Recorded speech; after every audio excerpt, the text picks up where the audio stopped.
magacaygu waa Amaan Maxamed Cali waxaan ciyaaraa kubadda kolayga gaar ahaan waan ugu baahnaa inaan ciyaaro laakiin waan xiiseeyaa inaan ciyaaro waxay ku dhiirigeliyaan mar walba ciyaaro ama ay soo tiro hooyadu ciyaari hore u ciyaari dhibaato waan kala kulmaa xagga xaafadda inaanan ciyaarin ma baahan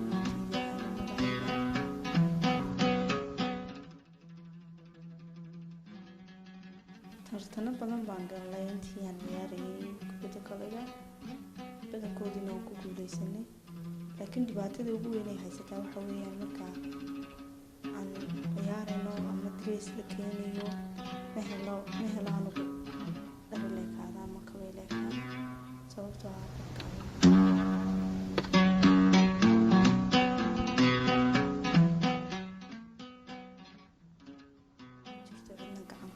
laakiin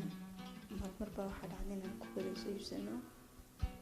oon dirka ku hadlo kubaddaas iyada nama sii hayso muddo aada u dheer oo